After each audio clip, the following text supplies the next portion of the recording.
নমস্কার বন্ধুরা, সবাইকে জানাই শুভ রথযাত্রা এবং জয় জগন্নাথ। আজকে রথের দিনে আমাদের দিদি বন্ধুদের একটা ছোট্ট অনুষ্ঠান। তো প্রথমেই চলে গেছিলাম মিষ্টির দোকান, সেখান থেকে চলে যাচ্ছি একটা জিলেপি আমিত্তির মিষ্টির দোকানে। তো আমাদের এরকম মাঝে মাঝেই অনুষ্ঠান হয় সবার বাড়িতে। তো আমরা একসাথে সেটা সেই সময়টুকু কাটাই। তো আমার দায়িত্ব পড়েছিল খাবারগুলো আনার। তো আমি সোজা চলে গেছি আমার বাড়ির কাছেই একটা খুব প্রসিদ্ধ মিষ্টির দোকান। সেখানে আমিত্তি ভাজা হচ্ছে, জিলেপি ভাজা হচ্ছে। তো গরম গরম জিলেপি আমিত্তি নিয়ে বাড়ি ফেরার পথে সব বাবুরা রথ নিয়ে বেরিয়েছে, কুচো কাচাদের ভিড়। তো আমিও কেন এই আনন্দ থেকে ভাগ যাই, তো তাদের সাথে একটু আমিও যোগদান করলাম, রথের দড়ি টানলাম। তো এই মহাসুখ থেকে কিভাবে নিজেকে বঞ্চিত করব। তো তারপরেই চলে গেলাম আমাদের এক দিদির বাড়িতে।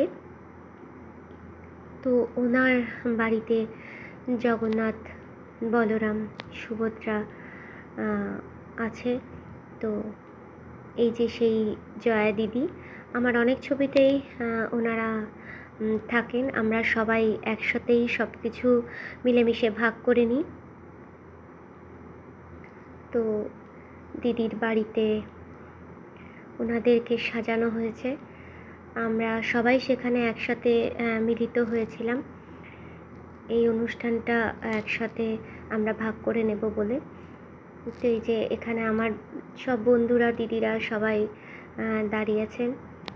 সবাই আমরা জগন্নাথ, বলরাম, সুভদ্রাকে পূজা করার পরে তারপরে সেই প্রসাদ গ্রহণ করব এবং জিলেপি, পাঁপড় এগুলো তো অবশ্যই খাওয়া হবে। দিদির সিংহাসন, এই যে মা লক্ষ্মী, এখানে রাধা মাধব আছে, আমাদের গোপু সোনাও আছে এখানে। তো সবাইকে একটু ভিডিও করলাম, ছবি তুললাম। তারপরেই বসে গেলাম আমাদের খাওয়া দাওয়ার আয়োজনে। জিলেপি, পাঁপড়, চা, মিষ্টি, সিঙ্গাড়া, প্রসাদ যেগুলো দেওয়া হয়েছিল সব আমরা নিয়ে আমরা আনন্দ করতে বসে গেলাম। ছোট বড় সবাই আছি আমরা এখানে, এখানে কোনো বয়সের ভেদাভেদ নেই।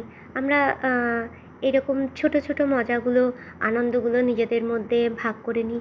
সারাদিন সবাই সবার সংসারের কাজ, যার যেরকম কাজ সেগুলো করার পরে যেইটুকুনি সময় পাই আমরা চেষ্টা করি এরকম মিলেমিশে থাকার, ছোট ছোট আনন্দগুলো নিজেদের মধ্যে ভাগ করে নেওয়ার, মজা করার সময় বের করে নিয়ে আমরা এই ছোট ছোট অনুষ্ঠানগুলো এইভাবে নিজেরা পালন করার চেষ্টা করি।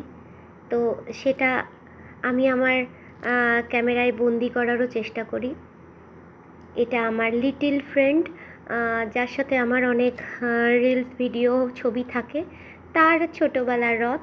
তো সেও জগন্নাথ, বলরাম, সুভদ্রা কে সাজিয়েছে।